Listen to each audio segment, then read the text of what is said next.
Hi, hello dear friends, welcome back. This is Lakshmi Krishna and you are watching നാടൻ അടുക്കള. നാടൻ അടുക്കളയിൽ എന്നത്തെയും പോലെ തന്നെ സിമ്പിൾ ടേസ്റ്റി ആൻഡ് ഈസി ആയിട്ടുള്ള റെസിപ്പിയുമായിട്ടാണ് ഞാൻ വന്നിരിക്കുന്നത്. സാധാരണ ദിവസങ്ങളിൽ നമ്മൾ പുട്ട്, ഇഡ്ഡലി, ദോശ, അപ്പം ഇങ്ങനെയൊക്കെയുള്ള സാധനങ്ങളല്ലേ ബ്രേക്ക്ഫാസ്റ്റ് ഉണ്ടാക്കുക. അപ്പോൾ ഇതൊക്കെ കഴിച്ച് മടുത്തിരിക്കുന്ന സമയത്ത് ഒരു വെറൈറ്റി വേണമെന്ന് തോന്നാറില്ലേ? അപ്പോൾ തയ്യാറാക്കാൻ പറ്റിയ വളരെ ഈസി ആയിട്ടുള്ള ടേസ്റ്റി ആയിട്ടുള്ള ഫ്ലേവർഫുൾ ആയിട്ടുള്ള ഒരു ഡിഷുമായിട്ടാണ് ഞാനിന്ന് വന്നിരിക്കുന്നത്. ഇത് റവ കൊണ്ട് തയ്യാറാക്കുന്ന ഒരു വിഭവമാണ്, റവ ഖിച്ചടി. അപ്പോൾ ഇതെങ്ങനെയാണ് തയ്യാറാക്കുന്നത് നമുക്ക് നോക്കാം. അപ്പോൾ നമ്മുടെ റവ ഖിച്ചടി തയ്യാറാക്കാനായിട്ട് ഞാനിപ്പോൾ ഇവിടെ ഒരു പാൻ ചൂടാക്കാനായിട്ട് വെച്ചിട്ടുണ്ട്. അതിലേക്ക് 1 ടേബിൾ സ്പൂൺ വെളിച്ചെണ്ണ ഒഴിച്ചു കൊടുക്കുന്നു. വെളിച്ചെണ്ണയ്ക്ക് പകരം നെയ്യും ആവാം. അപ്പോൾ ഈ വെളിച്ചെണ്ണ നന്നായിട്ട് ചൂടായി വരുമ്പോൾ ഇതിലേക്ക് ഞാനിപ്പോൾ 1 കപ്പ് റവയാണ് എടുത്ത് വെച്ചിരിക്കുന്നത്. ഇതിപ്പോൾ വറുക്കാത്ത റവയാണ്. അപ്പോൾ ഇത് ഞാൻ ഈ എണ്ണയിലേക്ക് ചേർത്ത് നന്നായിട്ടൊന്ന് വറുത്തെടുക്കും. ഈ മണൽ പാകം എന്നൊക്കെ പറയില്ലേ, നന്നായിട്ട് മൂത്തിട്ട് മണൽ പോലെ മൂത്തെടുക്കുക. അത്രയും സമയം നമ്മൾ മൂപ്പിക്കേണ്ടതായിട്ടുണ്ട്. അപ്പോൾ ഒരു ലോ ടു മീഡിയം ഫ്ലെയിമിൽ വെച്ചിട്ട് കൈയെടുക്കാണ്ട് ഇളക്കി യോജിപ്പിച്ച് നന്നായിട്ടൊന്ന് വറുത്തെടുക്കുക. ഇപ്പോൾ നിങ്ങളുടെ കയ്യിലുള്ളത് വറുത്ത റവയാണെങ്കിൽ ഒരല്പം എണ്ണ ചേർത്ത് ഒന്ന് ചൂടാക്കി എടുത്തോളൂ. എങ്കിൽ മാത്രമേ നമ്മുടെ ഖിച്ചടിക്ക് നല്ല ടേസ്റ്റ് ഉണ്ടാവുള്ളൂ. ഇപ്പോൾ നോക്കി ഇതുപോലെ നല്ല മണൽ പോലെ വറുത്തെടുക്കുക. കളറ് മാറാനോ കരിഞ്ഞു പോകാനോ ഒന്നും പാടില്ല. അതുകൊണ്ട് തീ കുറച്ച് വെച്ച് കൈയെടുക്കാണ്ട് ഇളക്കി യോജിപ്പിക്കുക. അത് നോക്കി നല്ല മണൽ പോലെ വറുത്തെടുത്ത റവ ഞാൻ വേറൊരു പാത്രത്തിലേക്ക് മാറ്റി വെച്ചിട്ടുണ്ട്. ഇനി അതേ പാനിലേക്ക് തന്നെ നമുക്കൊരല്പം വെളിച്ചെണ്ണ ഒഴിച്ച് കൊടുക്കാം. ഇതിപ്പോൾ ഏതാണ്ട് ഒരു 2 ടേബിൾ സ്പൂൺ ഉണ്ടാവും കേട്ടോ. ഈ വെളിച്ചെണ്ണ ഒന്ന് ചൂടായി വരുമ്പോൾ ഇതിലേക്ക് ഞാൻ ഒരു ചെറിയ സ്പൂൺ പെരിഞ്ജീരകം ചേർത്ത് കൊടുക്കുന്നു. ഇപ്പോൾ സാധാരണ നമ്മൾ ഖിച്ചടി ഉണ്ടാക്കുമ്പോൾ കടുക് താളിക്കാറില്ല, അതിന് പകരം പെരിഞ്ജീരകമാണ് ചേർത്ത് കൊടുക്കുക. ഇനിയിപ്പോൾ ഇതിലേക്ക് ഒരു ചെറിയ കഷ്ണം ഇഞ്ചിയും ഒരു 4-5 കഷ്ണം വെളുത്തുള്ളിയും കൂടെ ചതച്ചിട്ട് അതും കൂടെ നമുക്ക് ചേർത്ത് കൊടുക്കാം. അപ്പോൾ ഈ ഇഞ്ചിയും വെളുത്തുള്ളിയും പെരിഞ്ജീരകമൊക്കെ എണ്ണയിൽ മൂത്ത് വരുമ്പോൾ നല്ലൊരു മണമാണ് കേട്ടോ. ഈ മണം നമ്മുടെ ഖിച്ചടിക്ക് നല്ലൊരു ഫ്ലേവർ കൊടുക്കും. അതിന് വേണ്ടിയിട്ടാണ് നമ്മൾ ആദ്യമേ തന്നെ എണ്ണയിൽ ഇവ മൂപ്പിച്ചെടുക്കുന്നത്. ഇനിയിപ്പോൾ ഇതിലേക്ക് ഞാനിപ്പോൾ 1 കപ്പ് റവയ്ക്ക് ഒരു മീഡിയം സൈസ് സവാള ഇതുപോലെ ചോപ്പ് ചെയ്ത് വെച്ചിട്ടുണ്ട്. അത് നമുക്കിതിലേക്ക് ചേർത്ത് കൊടുക്കാം. റഫായിട്ട് ചോപ്പ് ചെയ്തെടുത്താൽ മതിയാവും കേട്ടോ. ഈ സവാള നന്നായിട്ടൊന്ന് ഇളക്കി യോജിപ്പിച്ച് കൊടുക്കുക. ഈ സവാള പെട്ടെന്നൊന്ന് വഴണ്ട് വരാനായിട്ട് നമുക്കിതിലേക്ക് ഒരല്പം ഉപ്പ് ചേർത്ത് കൊടുക്കാം. സവാള വഴണ്ട് നന്നായിട്ട് കളറൊന്നും ചേഞ്ച് ചെയ്യേണ്ട കാര്യമില്ല. ഒരു ട്രാൻസ്ലൂസൻ്റ് ആകുമ്പോഴേക്കും നമുക്കതിലേക്ക് ഒരു 2 മീഡിയം സൈസ് സവാളയല്ല തക്കാളി, നന്നായിട്ട് പഴുത്ത ടൊമാറ്റോ ചെറിയ കഷ്ണങ്ങളായിട്ട് അരിഞ്ഞ് ഇതുപോലെ ഇതിലേക്ക് ചേർത്ത് കൊടുക്കാം. ഇതിപ്പോൾ 2 മീഡിയം സൈസ് ടൊമാറ്റോ ആണ് ഞാൻ ചെറുതായിട്ട് അരിഞ്ഞ് വെച്ചിരിക്കുന്നത്. ഇനി ഈ തക്കാളി ഒന്ന് വഴണ്ട് വരാനായിട്ട് അതിലേക്ക് നമുക്കൊരല്പം ഉപ്പ് ചേർത്ത് കൊടുക്കാം. അല്പാൽപമായിട്ട് പല ഘട്ടങ്ങളിലായിട്ട് നമ്മളിതിലേക്ക് ഉപ്പ് ചേർത്ത് കൊടുക്കുന്നുണ്ട്. ഇനിയിപ്പോൾ നമ്മുടെ ഖിച്ചടി ഒരു നല്ല മഞ്ഞ കളറിലാണ് ഇരിക്കുക, ബ്രൈറ്റ് യെല്ലോ കളർ. അപ്പോൾ അതിന് വേണ്ടിയിട്ട് ഒരു 1/4 ടീസ്പൂൺ മഞ്ഞൾപ്പൊടിയൂടെ ചേർത്ത് കൊടുക്കണം. മഞ്ഞൾപ്പൊടീൻ്റെ പച്ചമണം ഒന്ന് നന്നായിട്ട് മാറി വരട്ടെ. ഇനിയിപ്പോൾ ഇതിലേക്ക് നമുക്ക് ചേർത്ത് കൊടുക്കേണ്ടത് പച്ചമുളകാണ്. അപ്പോൾ ഞാനിവിടെ ഒരു 4 പച്ചമുളക് 2ആയിട്ട് കീറിയിട്ടിട്ടുണ്ട്. ഇതിപ്പോൾ ഈ ചെറിയ കഷ്ണങ്ങളായിട്ട് വേണമെങ്കിൽ നമുക്ക് നുറുക്കി ചേർക്കാം കേട്ടോ. ഞാനിങ്ങനെ വലിയ കഷ്ണങ്ങളായിട്ടിട്ടത് ഇത് വെന്ത് കഴിയുമ്പോൾ എടുത്ത് മാറ്റാൻ വേണ്ടിയിട്ടാണ്. അതുപോലെ തന്നെ ഒരു മീഡിയം സൈസിലുള്ള ക്യാരറ്റ് നല്ല കനം കുറഞ്ഞ കഷ്ണങ്ങളായിട്ടും അരിഞ്ഞ് ചേർത്ത് കൊടുത്തിട്ടുണ്ട്.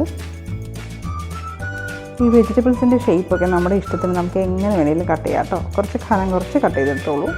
അതോടൊപ്പം തന്നെ ഞാനിപ്പോൾ 1 കപ്പോളം ഫ്രോസൺ പീസാണ് ഇതിലേക്ക് ചേർത്ത് കൊടുക്കുന്നത്. അപ്പോൾ ഫ്രോസൺ പീസ് ആയതുകൊണ്ട് തന്നെ ഇത് പെട്ടെന്ന് കുക്കായി കിട്ടും കേട്ടോ. അതുകൊണ്ട് ഡയറക്റ്റായിട്ട് ഇതിലേക്ക് തന്നെ ചേർത്ത് കൊടുക്കുന്നു. ഇനിയിപ്പോൾ നമ്മുടെ വെജിറ്റബിൾസിനൊക്കെ വേണ്ടിയിട്ട് ഒരല്പം ഉപ്പ് കൂടെ ചേർത്ത് കൊടുക്കാം. നന്നായിട്ടൊന്ന് ഇളക്കി യോജിപ്പിച്ച് കൊടുക്കുക. ഇനിയിപ്പോൾ നമ്മുടെ വെജിറ്റബിൾസൊക്കെ ഒന്ന് വെന്ത് വരാനായിട്ട് ലോ ടു മീഡിയം ഫ്ലെയിമിലോട്ട് വെച്ചിട്ട് ഒന്ന് മൂടി വെച്ച് കൊടുക്കുക. ഒരു 2-3 മിനിറ്റ് കൊണ്ടൊന്ന് ആവി കയറുമ്പോഴേക്കും ക്യാരറ്റും ഗ്രീൻ പീസും ഒക്കെ വെന്തിട്ടുണ്ടാവും കേട്ടോ. ഇത് നോക്കി നമ്മൾ ചേർത്ത വെജിറ്റബിൾസൊക്കെ ഒന്ന് വെന്ത് വന്നിട്ടുണ്ട്. ഇതിലേക്ക് നമുക്ക് ഇഷ്ടമുള്ള ഏത് വെജിറ്റബിൾ വേണമെങ്കിലും ചേർക്കാം കേട്ടോ. ബീൻസൊക്കെ ഉണ്ടെങ്കിൽ ചേർക്കാം, കോളിഫ്ലവർ ചേർക്കാം, പുതിനയില, മല്ലിയില ഒക്കെ ചേർക്കാം കേട്ടോ. ഇതിപ്പോൾ ഞാൻ ബേസിക് ഇൻഗ്രീഡിയൻസ് വെച്ചിട്ടാണ് തയ്യാറാക്കുന്നത്. ഇപ്പോൾ ഇതിനൊന്ന് എക്സോട്ടിക്കാക്കി മാറ്റണമെങ്കിൽ നമുക്ക് ഇഷ്ടമുള്ള എല്ലാം ചേർക്കാം കേട്ടോ. പിന്നെ ഇതിലേക്ക് ഞാനിവിടെ 1 കപ്പ് റവേന് 2.5 കപ്പ് വെള്ളം ചേർത്ത് കൊടുക്കുന്നുണ്ട്.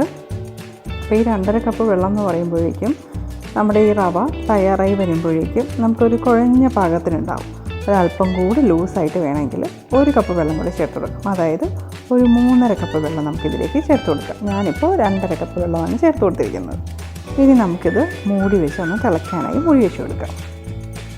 ഏതാണ്ട് ഒരു 5 മിനിറ്റ് കൊണ്ട് തന്നെ നമ്മുടെ ഈ വെള്ളമൊക്കെ നന്നായിട്ട് തിളച്ച് വരും കേട്ടോ. ഇപ്പോൾ ഈ വെള്ളം നന്നായിട്ട് തിളച്ച് വന്നിട്ടുണ്ട്. അപ്പോൾ നമ്മൾ അല്പാൽപമായിട്ട് പല ഘട്ടങ്ങളിൽ ഇതിൽ അല്പം ഉപ്പ് ചേർത്തിരുന്നു. അപ്പോൾ ഇങ്ങനെ വെള്ളം തിളച്ച് വരുമ്പോഴേക്കും ആ ഉപ്പൊക്കെ വെള്ളത്തിലേക്ക് അല്പം ഇറങ്ങിയിട്ടുണ്ടാകും. അപ്പോൾ അത് ചെക്ക് ചെയ്ത് നോക്കിയിട്ട് ബാക്കി ആവശ്യത്തിനുള്ള ഉപ്പ് കൂടെ നമുക്കിതിലേക്ക് ചേർത്ത് കൊടുക്കാം.